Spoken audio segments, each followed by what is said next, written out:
अगले क्वेश्चन में जब हम करेंगे तो इसमें जो आंसर्स हैं उसमें थोड़ा एरर है। इसमें एक्चुअली इसमें ये आर इंटू है, ये मल्टीप्लीके जैसे यहाँ पे आर इंटू आर माइनस ए है, क्योंकि डायमेंशन तो सबकी सेम ही होनी चाहिए।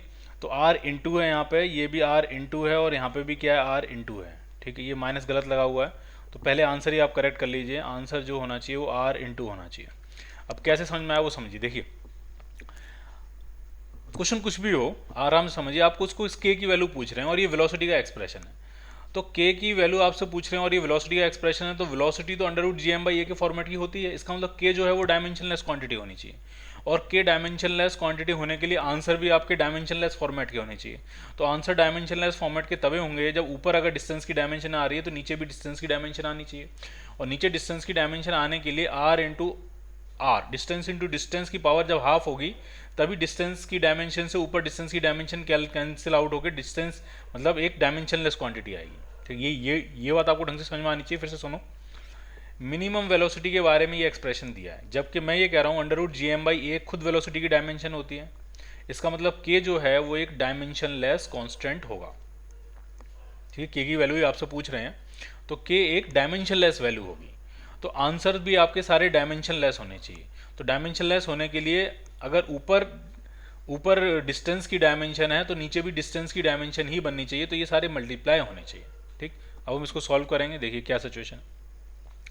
इसमें ये कह रहे हैं ए particle is projected from the surface of one star towards the other star of same radius and mass. दो स्टार हैं, दोनों की रेडियस सेम है, स्मॉल ए, दोनों का मास सेम है, कैपिटल एम लिख देते हैं।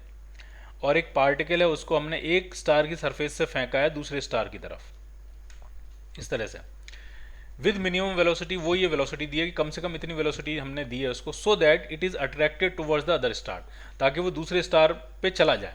तो दूसरे स्टार पे चला जाए उसके लिए जो क्रूशियल पॉइंट है ये मिड पॉइंट है। अगर इसने इस मिड पॉइंट तक पहुंच गया या मिड पॉइंट को जस्ट क्रॉस कर लिया तो दूसरे स्टार का ग्रेविटेशनल फील्ड अपने आप ही इसको खींच लेगा। तो सबसे इंपॉर्टेंट जो है वो ये है कि ये जो है पॉइंट पी तक जस्ट पहुंच जाए या थोड़ा सा आगे बढ़ जाए, ताकि जो दूसरा वाला स्टार है वो इसको खींच ले। तो हम इस पॉइंट से लेकर पॉइंट पी तक एनर्जी कंजर्वेशन की क्वेश्चन लगाएंगे और वेलोसिटी के एक्सप्रेशन में ये पुट करेंगे और वहां से हम के निकालेंगे। ठीक है, तो अब आप समझते जाइए ढंग से। मान लिया इस पॉइंट का नाम है ए और ये वाला जो पॉइंट का नाम है पी, तो हम ए से लेकर पी तक लगा रहे हैं एनर्जी कंजर्वेशन। ठीक है, बस एक बार इक्वेशन बन जाएगी फिर आराम से सॉल्व हो जाएगा। तो ए पे काइनेटिक एनर्जी कितनी है, तो वो है हाफ एम वी स्क्वायर, और वी है आपका K times under root G M by A, तो उसका स्क्वायर करेंगे तो ये आ जाएगा K square G capital M by A. ये हो गई काइनेटिक एनर्जी। प्लस उस पर जब वो ए पॉइंट पे होगा तो पोटेंशियल एनर्जी कितनी होगी, तो पोटेंशियल एनर्जी सिर्फ एक सिस्टम की नहीं होगी, इस छोटे वाले पार्टिकल की पोटेंशियल एनर्जी इस वाले एम मास के साथ भी होगी और इस वाले एम मास के साथ भी होगी, यानी पोटेंशियल एनर्जी के दो दो एक्सप्रेशन आएंगे। तो क्या क्या आएंगे, तो वो हो जाएगा minus G capital M small M upon distance A है, और दूसरे से कितनी डिस्टेंस है दूसरे के सेंटर से, तो वो है minus G capital M small M upon 2r minus A. Clear, ये हो गई उस पार्टिकल की total energy at point A. अब हम टोटल एनर्जी लिखेंगे एट पॉइंट पी, तो पी पे ये जस्ट पहुंच जाए, यानी वहां पे काइनेटिक एनर्जी ऑलमोस्ट क्या हो जानी चाहिए, जीरो। और पोटेंशियल एनर्जी कितनी होगी, तो वो होगी minus G capital M small M upon R, और ऐसे दो पेयर होंगे तो इनटू मैं 2 कर दे रहा हूँ। ठीक है, जब ये पॉइंट पी पे होगा तो एक बार इस वाले एम के साथ पोटेंशियल एनर्जी होगी और एक बार इस वाले एम के साथ पोटेंशियल एनर्जी होगी। तो ये आपका आ गया एक्सप्रेशन। अब बस हमें इसको सॉल्व करके के निकालना है, तो कुछ चीज़ें कैंसिल आउट हो जाएंगी। ये जी एम एम और ये जी एम एम ये कैंसिल आउट हो गया। तो यहाँ जो बच रहा है वो बच रहा है के स्क्वायर अपॉन 2a, और बाकी सब हम इधर ले आते हैं। ठीक है, तो ये आपका इधर पहुँचेगा 1/a प्लस 1/2r माइनस ए माइनस 2/r। अब हम एलसीएम लेंगे, तो एलसीएम आ जाएगा A R into 2r minus A. तो यहाँ जो आएगा वो आ जाएगा r टाइम्स 2r माइनस ए, इसमें आएगा प्लस आपका ए आर, और इसमें आएगा minus 2a times 2r minus ए। आराम से देखते जाइए, कैलकुलेशन है और उतनी भी मुश्किल नहीं है। के स्क्वायर अपॉन 2a। अब इसमें क्या होगा कि ए से ए क्या हो जाएगा, ये कैंसिल आउट। ठीक, तो के स्क्वायर जो आ रहा है वो आ रहा है 2 times r upon 2r minus A. ठीक, अब यहाँ अंदर क्या बचेगा, पूरा ब्रैकेट खोल दे रहा हूँ मैं, इसको सारे ब्रैकेट्स खोल दे रहा हूँ, तो क्या क्या आने वाला है वो समझिए। आर 2r से मल्टीप्लाई होगा तो ये आपका हो जाएगा 2r², फिर minus R A plus A R minus 4ar plus 2a²। तो ये आर ए से आर ए क्या हो जाएगा, कैंसिल आउट, और एक 2 और बाहर आ जाएगा, तो बाहर आ गया 4/r टाइम्स 2r माइनस ए, और अंदर जो बच रहा है वो बच रहा है आपका r² plus a² minus 2r A, and that is r minus A का होल स्क्वायर। तो ऊपर जो आ गया वो आ गया 4 टाइम्स r माइनस ए का होल स्क्वायर, और नीचे आपका आ रहा है r times 2r minus A. तो ये सब कुछ चल रहा है k² के बराबर। तो अगर k हमें निकालना होगा तो ये आ जाएगा 2 टाइम्स r माइनस ए, अंडर रूट ले लेते हैं, अपॉन नीचे अंडर रूट के अंदर क्या आने वाला, r into 2r minus A. Clear? So your answer is a part. इसीलिए मैं आपसे कह रहा था कि वो डायमेंशन लेस होना चाहिए। ठीक है, ऊपर अगर डिस्टेंस की डायमेंशन है तो नीचे भी डिस्टेंस की डायमेंशन होनी चाहिए, और वो तभी हो सकती है जब यहाँ पे क्या हो, मल्टीप्लाई लगाओ। ठीक है, माइनस नहीं। और अगर हम माइनस लगाएंगे भी तो इतना ज़्यादा एक्सपेंड करके क्यों लिखेंगे कि r माइनस ब्रैकेट में 2r माइनस ए, ऐसा क्यों लिखेंगे? इसको डायरेक्ट आप सीधा लिख सकते हो a माइनस आर। तो इतना ज़्यादा क्यों कि r माइनस 2r माइनस ए, कोई लिखने की जरूरत नहीं है। आप ब्रैकेट खोलो, r माइनस 2r प्लस ए, तो ये a माइनस आर बन जाएगा। ठीक, तो वो वैसे ही गलत होगा वो। ठीक है, तो आपका आंसर क्या बनेगा इसमें, ए पार्ट, और इसमें आंसर में करेक्शन करना था आपको, सॉरी।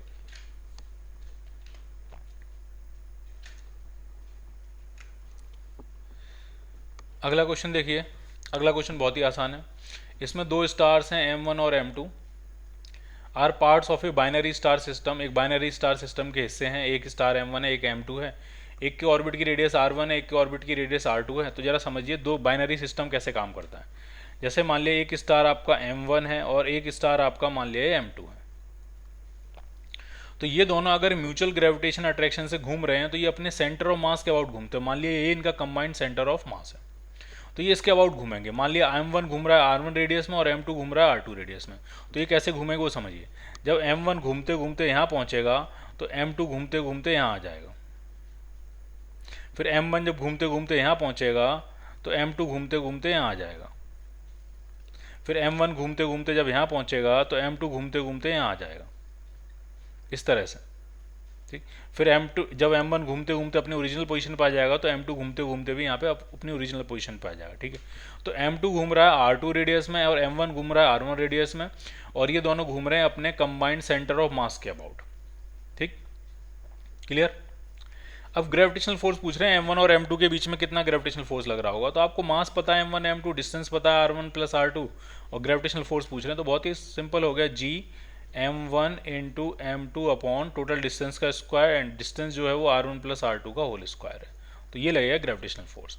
और ये जो ये ग्रेविटेशनल फोर्स लग रहा होगा m2 पे, जो अंदर ग्रेविटेशनल फोर्स लग रहा होगा वो m2 पे लगने वाले सेंट्रीफ्यूगल फोर्स से बैलेंस होगा, यानी m2 r2 ओमेगा स्क्वायर। और m1 पे जो लगेगा वो m1 पे लगने वाले ग्रेविटेशनल सेंट्रीफ्यूगल फोर्स से बैलेंस होगा, तो हो जाएगा m1 r1 omega square. Omega दोनों का सेम होगा। ठीक है, जब मैंने मोशन आपको दिखाया तो जितनी देर में m1 अपने एक सर्कुलर मोशन कंप्लीट करके उस अपनी पोजीशन में वापस आया, तो उतनी देर में m2 ने भी अपना सर्कुलर मोशन कंप्लीट करके वापस आया। तो दोनों की जो एंगुलर फ्रीक्वेंसी होगी, दोनों का जो टाइम पीरियड होगा अपने सेंटर ऑफ मास के अबाउट सर्कुलर मोशन का, वो सेम होगा। तो अगर आप इसमें फोर्स की इक्वेशन बनाना चाहोगे तो ये आएगी m1 r1 ओमेगा स्क्वायर, ये होगा ग्रेविटेशनल फोर्स के बराबर g m1 m2 upon r1 plus r2 का होल स्क्वायर, और वही होगा centrifugal force acting on the second particle, यानी m2 r2 ओमेगा स्क्वायर के बराबर। तो ये फोर्स की इक्वेशन है। क्लियर? तो हमें तो सिर्फ फोर्स पूछा है, ग्रेविटेशनल फोर्स, तो आपका आंसर क्या बन जाएगा, ए पार्ट। अभी जो 152 क्वेश्चन है इसमें भी गड़बड़ है। इसमें आपका आंसर एग्जैक्टली तब आएगा, या तो आप यहाँ पे ये जो 2 है इसको 8 कर दीजिए, या इस 2 को अंडर रूट के हम बाहर लिख लें। इस 2 को हम क्या लिख लें, अंडर रूट के बाहर, तब आपका आंसर सही मैच करेगा। या फिर आप इस 2 को मॉडिफाई, या तो आप आंसर मॉडिफाई कर लीजिए। ठीक है, इस फॉर्मेट में हम आंसर निकालेंगे तो आंसर बहुत ही वियर्ड आ रहा है, मासेस निगेटिव आ जा रहे हैं। ठीक है, मासेस क्या आ जा रहे हैं, निगेटिव मासेस आ जा रहे हैं, मासेस का रेशियो निगेटिव आ जा रहा है। ठीक है। तो या फिर हम क्वेश्चन में मॉडिफिकेशन करें, तो क्वेश्चन में मॉडिफिकेशन करने का तरीका ये है, या तो आप इस 2 को बाहर निकाल दीजिए या फिर 2 की जगह क्या कर दीजिए 8, तो आपका आंसर मैच कर जाएगा। ठीक है, तो मैं क्वेश्चन मॉडिफाई कर दे रहा हूँ, इस 2 की जगह मैं क्या कर दे रहा हूँ 8, तब आपका आंसर मैच करेगा। ठीक है, तो जरा देखिए क्या सिचुएशन है। सिचुएशन ये है कि एक बाइनरी स्टार का सिस्टम है, जैसा अभी हमने देखा था, तो इसमें एक मास m1 है, एक मास m2 है, और वो म्यूचुअल ग्रेविटेशनल अट्रैक्शन के इन्फ्लुएंस में ये घूम रहे हैं। सेंटर ऑफ मास के आउट घूमेंगे, पता है आपको, और ये r1 डिस्टेंस से घूम रहा है, ये r2 डिस्टेंस पे घूम रहा है, और ये दोनों डिस्टेंस का जो सम है, जो सेंटर टू सेंटर डिस्टेंस है, वो ये दी हुई है 8g/ओमेगा² की पावर 1/3। ठीक, binary star of comparable masses, मतलब लगभग लगभग कंपेरेबल मासेस हैं, ऐसा नहीं कि एक बहुत ही बड़ा हो एक बहुत ही छोटा हो, ऐसा नहीं है। ठीक है, कंपेरेबल मासेस हैं। Under the influence of each others gravity at a distance, कितनी डिस्टेंस है, तो वो 8g/ओमेगा² की power 1/3, where omega is the angular velocity. अभी मैंने आपको समझाया था कि एंगुलर वेलोसिटी जो होती है वो सेम होती है, दोनों बाइनरी स्टार्स के सर्कुलर मोशन की जो एंगुलर वेलोसिटी होती है वो सेम होती है। If difference between the masses of the 2 star is 6 units, मतलब आपको दिया है m1 माइनस m2, डिफरेंस दिया है m1 माइनस m2, आपको दिया है 6 यूनिट्स, जो भी यूनिट्स होंगी वो 6 यूनिट दिया, और सिंपली आपसे पूछ रहे हैं find the ratio of the masses of smaller to the bigger, smaller to the bigger का रेशियो पूछ रहे हैं। तो स्मॉलर फिर m2 होगा और बिगर m1 होगा, यानी आपसे पूछ रहे हैं m2/m1 का रेशियो आपको बताना है। तो जो अभी हमने फोर्स की इक्वेशन बनाई थी वही हम इक्वेशन बनाएंगे, पहले सेंटर ऑफ मास की इक्वेशन बना लेते हैं। ठीक है, तो सेंटर ऑफ मास अगर इस पॉइंट पे है, यहाँ पे सेंटर ऑफ मास है, तो इक्वेशन ये बनेगी m1r1 is equal to m2r2। ठीक, और r1 और r2 का जो सम है वो आपका किसके बराबर है, स्मॉल r के बराबर।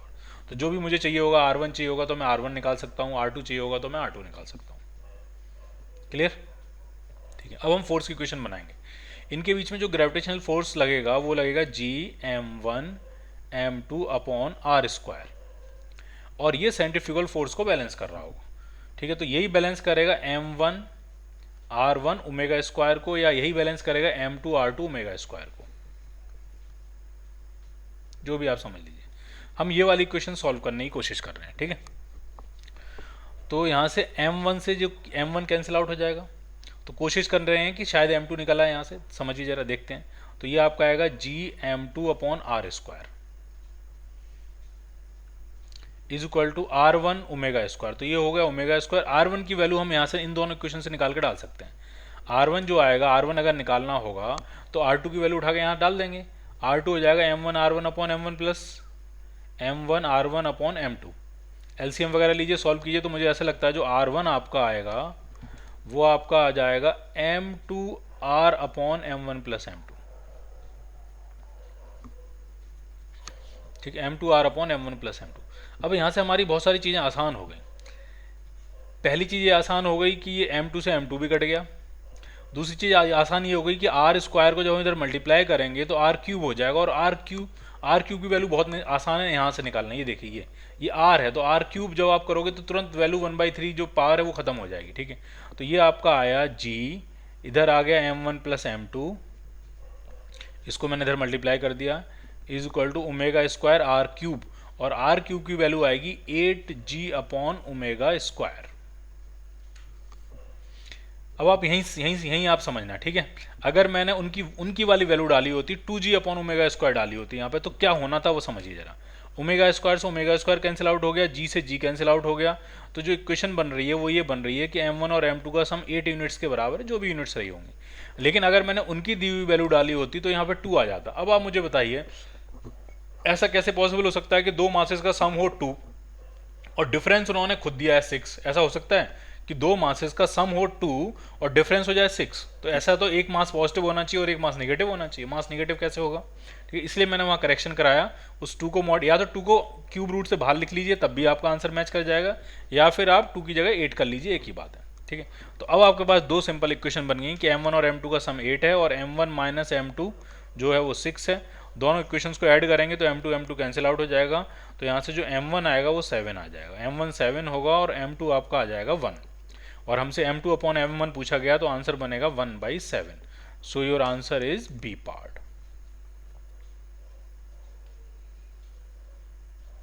क्लियर?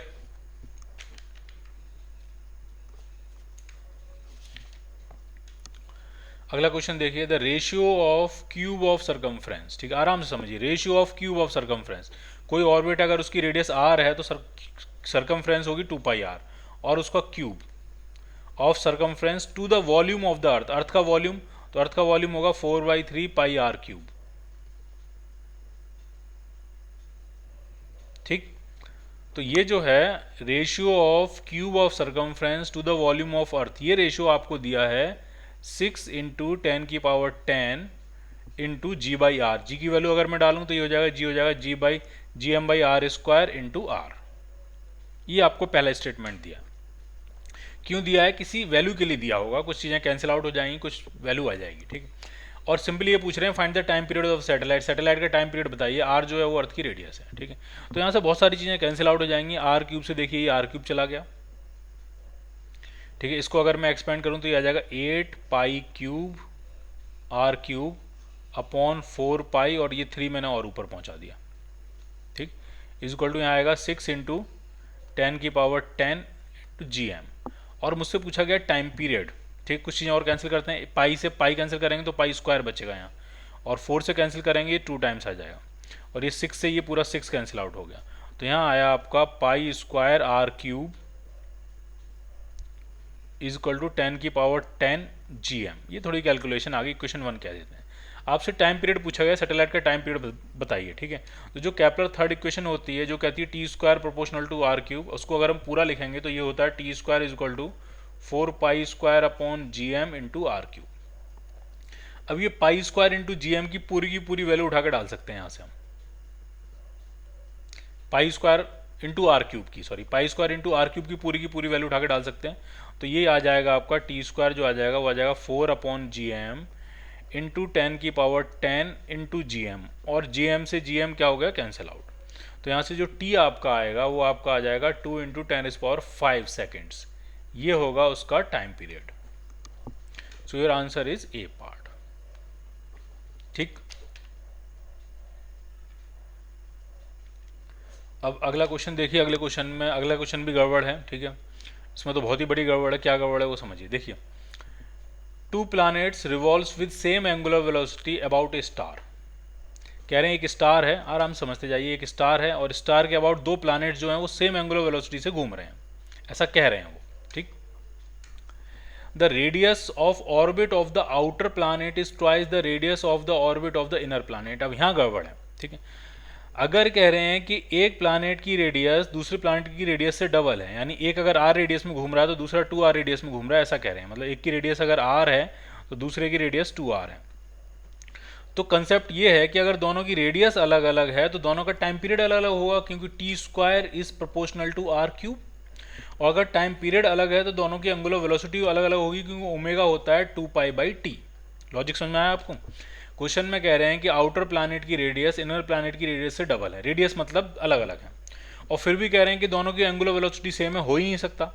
क्यों नहीं हो सकता? क्योंकि केपलर थर्ड लॉ कहता है कि t² प्रोपोर्शनल टू r³। अगर रेडियस अलग होगी तो टाइम पीरियड अलग होगा, और अगर टाइम पीरियड अलग हो गया तो एंगुलर वेलोसिटी अलग हो जाएगी। तो सेम एंगुलर वेलोसिटी नहीं हो सकती, इसलिए क्वेश्चन कंसेप्चुअली गलत है।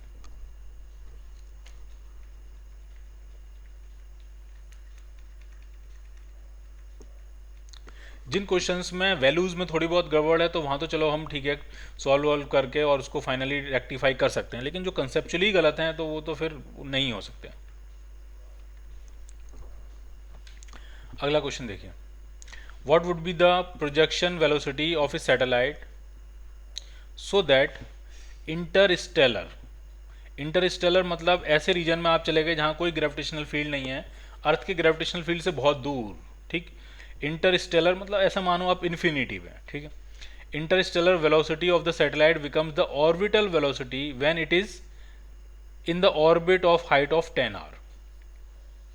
सिचुएशन ये है कि जैसे मान लीजिए अर्थ की सरफेस है और अर्थ की सरफेस से आपने सैटेलाइट को प्रोजेक्ट किया, तो पूछ रहे हैं हम कितनी स्पीड से उसको प्रोजेक्ट करें ताकि जब वो अर्थ की स्पीड से अर्थ के ग्रेविटेशनल फील्ड से बहुत दूर चली जाए, इन्फिनिटी पे चली जाए, तब उसके पास जो वेलोसिटी बचे, जो फाइनल वेलोसिटी बचे, वो मैग्नीट्यूड में उस किसके बराबर हो, ऑर्बिटल वेलोसिटी के बराबर हो, उस सैटेलाइट की ऑर्बिटल वेलोसिटी जब वो अर्थ की सरफेस से 10 r रेडियस पे घूम रही हो। यानी वो वेलोसिटी होनी चाहिए √gm/r, और r हो जाएगा आपका 11 r, क्योंकि सरफेस से अगर 10r है, सरफेस से अगर 10r है तो सेंटर से डिस्टेंस होगी 11r। ठीक है, क्वेश्चन फिर से समझ लीजिए। एक सैटेलाइट है, उसको अर्थ की सरफेस से प्रोजेक्ट कर रहे हैं, पूछ रहे हैं कितनी वेलोसिटी से हम प्रोजेक्ट करें ताकि जब वो इंटरस्टेलर स्पेस में चली जाए, जाके वो अर्थ की ग्रेविटेशनल फील्ड से बहुत दूर चली जाए, इन्फिनाइट पे चली जाए, तब उसके पास जो वेलोसिटी बचे वो उस सैटेलाइट की ऑर्बिटल वेलोसिटी के बराबर हो जो कि अर्थ की सरफेस से 10r हाइट पे घूम रही है। तो मैंने ऑर्बिटल वेलोसिटी के बराबर पुट कर दिया, लेकिन हाइट 10r है तो सेंटर से डिस्टेंस 11r हो जाएगी। क्लियर? तो हमें ये v फाइंड करना है। तो अब कुछ नहीं बचा इसमें, एनर्जी कंजर्वेशन आपको लगाना है। इनिशियल काइनेटिक एनर्जी होगी half M V square, initial potential energy हो जाएगी minus G capital M small M upon R, is equal to final kinetic energy होगी हाफ एम वी फाइनल का स्क्वायर, और V final है आपके पास तो इसको स्क्वायर करेंगे तो ये बन जाएगा आपका। और फाइनल पोटेंशियल एनर्जी हो जाएगी जीरो, क्योंकि आप अर्थ की सरफेस से बहुत दूर चले गए हो, इंटरस्टेलर स्पेस, अर्थ के ग्रेविटेशनल फील्ड से बाहर निकल गए हो आप, तो ये हो जाएगा जीरो। तो स्मॉल एम और ये स्मॉल एम कैंसिल आउट हो जाएगा। पूरे में अगर हम 2 से मल्टीप्लाई कर दें तो ये आ जाएगा V square minus 2gm/r is equal to gm/11r। ठीक, बस अब सॉल्व कर लेना है, ज़्यादा कुछ बचा नहीं अब इसमें। तो ये gm/r आपका आ गया बाहर, और अंदर बचने वाला है 1/11 प्लस 2, तो एलसीएम आ जाएगा 11 और ऊपर हो जाएगा 23, और आंसर स्मॉल जी के टर्म्स में है। तो ऐसा करेंगे, इसमें ये जो gm/r है इसमें एक r से डिवाइड कर लेते हैं, एक r से मल्टीप्लाई कर लेते हैं, ताकि ये बन गया स्मॉल जी, gm/r स्क्वायर। तो ये आ गया 23/11 जी कैपिटल R। तो अगर आपको v निकालना होगा तो इस पर क्या लगा देंगे, under root. So your answer is a part, simple energy conservation. अगला क्वेश्चन समझिए, अच्छा क्वेश्चन है ये।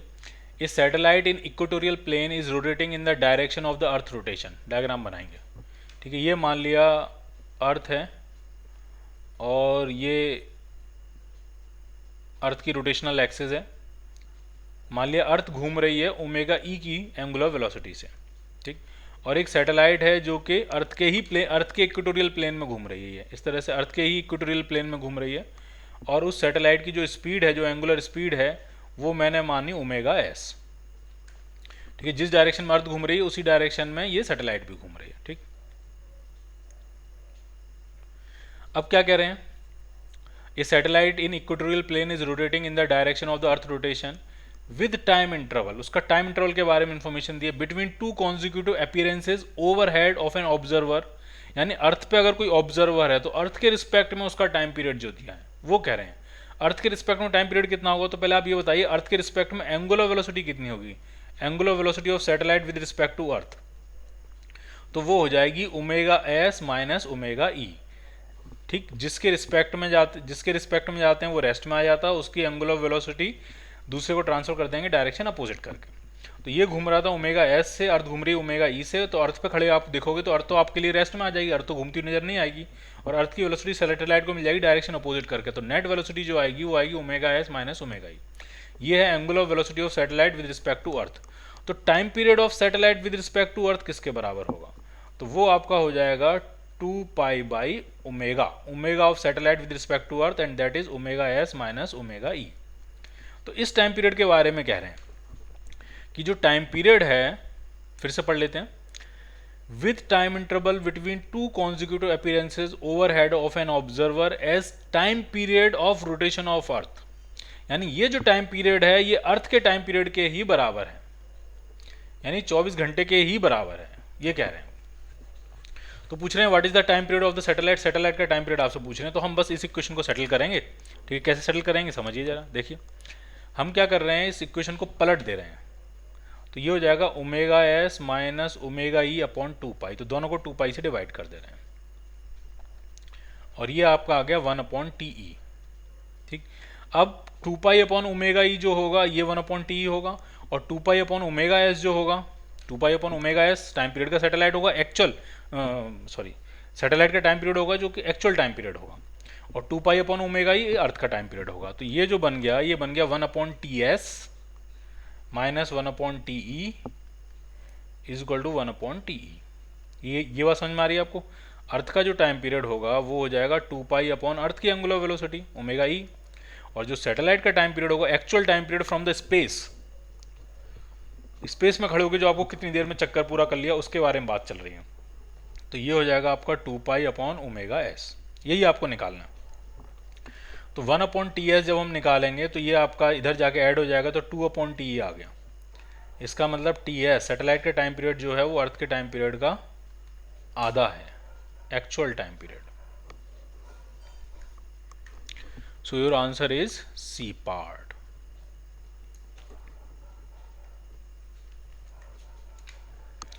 अगला क्वेश्चन देखिए, एक सैटेलाइट है वो किसी ऑर्बिट में घूम रही है और एरियल वेलोसिटी आपको VA दी हुई है। अब एरियल वेलोसिटी किसके बराबर होती थी? Rate of change, rate of area किस रेट से स्वीप होता था? तो वो आपका आता था L/2m के बराबर, और L/mvr होता है तो ये v इंटू r/2 के बराबर हो गया। ये होगी एरियल वेलोसिटी का मैग्नीट्यूड v इंटू r/2 के बराबर, और ये आपको दिया है VA के बराबर। ठीक है, VA का मतलब आप ये मत समझना इसकी यूनिट वेलोसिटी की यूनिट होगी, इसकी यूनिट वेलोसिटी की यूनिट नहीं होगी, इसकी यूनिट होगी एरिया अपॉन टाइम, यानी इसकी यूनिट होगी मीटर स्क्वायर पर सेकेंड। ठीक है, मीटर स्क्वायर पर सेकेंड, क्योंकि ये एरियल वेलोसिटी है। पोजीशन वेक्टर पर सेकंड कितना एरिया स्वीप कर रहा होगा वो है ये, और इसकी वैल्यू आ रही है v इंटू r/2। ठीक, आपसे क्वेश्चन पूछ रहे हैं at what height from the surface of earth it is rotating, height निकालनी है। ठीक है, हाइट निकालनी है। ठीक, डायग्राम बनाएंगे। ये मान लिया अर्थ है और ये मान लिया इसके अराउंड सैटेलाइट घूम रही है। अर्थ की रेडियस कैपिटल R है और ये हाइट जो है वो स्मॉल h कह देता हूँ मैं। तो जो स्मॉल r होगी वो आपकी h प्लस r के बराबर हो जाएगी। ठीक, तो अगर ठीक है, आप कैसे सेटल कर रहे हैं वो समझिए। जो उसकी वेलोसिटी होगी, वेलोसिटी वो भी r का फंक्शन होगी। कितनी होगी? तो वेलोसिटी होती है ऑर्बिटल वेलोसिटी √gm/r।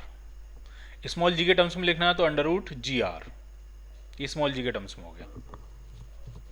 नहीं, इस तरह से नहीं लिखते हैं, इसको कन्वर्ट करना पड़ेगा क्योंकि सरफेस पे नहीं घूम रही है, वो सरफेस से दूर है, बाद में करेंगे कन्वर्ट। ठीक है, तो v की वैल्यू हम यहाँ डालने वाले हैं, तो ये हो जाएगा √gm/r into r/2 is equal to VA। दोनों तरफ अगर मैं स्क्वायर कर दूं तो ये आपका आ जाएगा gm/r into r²/4 is equal to VA। तो एक r से एक r कैंसिल आउट हो गया, तो यहाँ से जो r आ रहा है वो आ रहा है 4VA/gm।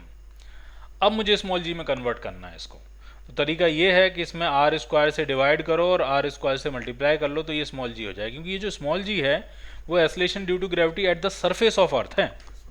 तो ये आपका बनेगा 4VA/स्मॉल g इंटू r², और ये स्मॉल r है किसके बराबर? ये है कैपिटल R प्लस हाइट के बराबर।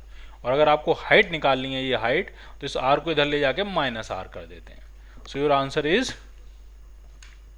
A part, 4VA² minus r।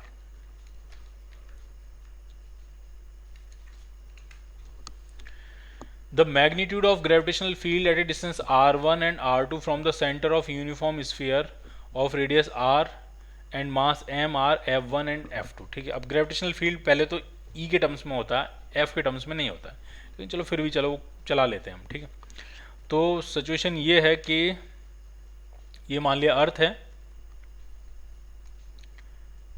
अर्थ की रेडियस मान लिया कैपिटल R है, और ग्रेविटेशनल फील्ड की बात कर रहे हैं। तो ग्रेविटेशनल फील्ड की जो वैल्यू होती है, अगर आप अंदर हो तो अंदर होता है gm/r/r³, और बाहर जो फॉर्मूला होता है आउटसाइड वो होता है gm/r का स्क्वायर। ये इनसाइड ग्रेविटेशनल फील्ड है, ये आउटसाइड ग्रेविटेशनल फील्ड है। ये E से नहीं रिप्रेजेंट कर रहे हैं F से, तो हम भी F कह देते हैं इसको, F, और हम भी इसको क्या कह देते हैं? F। ठीक, तो अब जरा देखते हैं क्या क्या आंसर बनेगा। देखिए, अगर R1 R से बड़ा है और R2 R से छोटा है तो क्या क्या वैल्यू आएंगी? जैसे पहला केस हम देख रहे हैं, सही है कि नहीं है। तो R1 जो है वो बाहर है और R2 जो है वो अंदर है।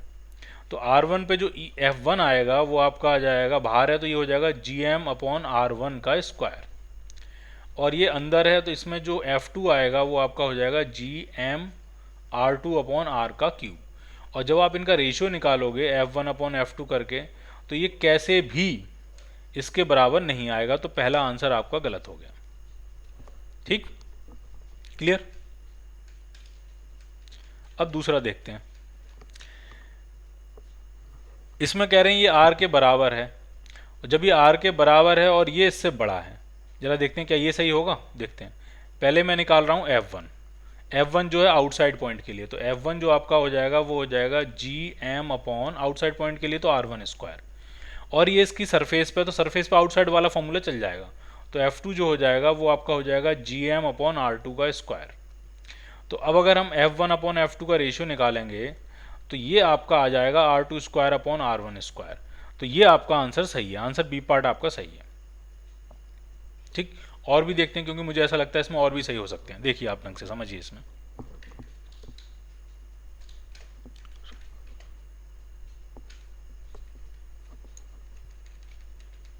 ठीक, अब जरा तीसरा देखते हैं, अगर दोनों ही पॉइंट अंदर हैं तो क्या बनेगा। ठीक है, दोनों ही पॉइंट अगर अंदर हैं, तो दोनों ही अंदर हैं तो F1 जो होगा वो हो जाएगा G capital M R1 upon R cube, और F2 जो होगा वो हो जाएगा G capital M R2 upon R cube. तो अगर मैं इनको डिवाइड करूंगा F1 अपॉन F2 तो ये आपका R1 अपॉन R2 आ जाएगा। क्या ये मैच कर रहा है? नहीं मैच कर रहा, तो ये भी नहीं मैच कर रहा। अब हम आते हैं डी पार्ट पे। अब डी में ये ईटा लिख दिया, अब ईटा तो कुछ ईटा तो डिफाइंड ही नहीं है, मतलब यहाँ पे कुछ कोई चीज़ डिफाइन करी नहीं है कि ये ईटा ईटा क्या है वो ही नहीं पता आपको, तो इसको मैं R1 ही कह देता हूँ, R1 ही होगा ये। और R1 अगर लेस देन आर है और R2 लेस देन आर है तो ये तो वही वही बन गया जो ऊपर वाला है, और इसका आंसर तो R1 अपॉन R2 आना चाहिए, तो ये भी गलत है। तो इसमें सिर्फ एक ही आंसर सही हुआ, एक से ज़्यादा सही नहीं हुआ, एक ही सही हुआ, और वो सही हुआ आपका बी पार्ट।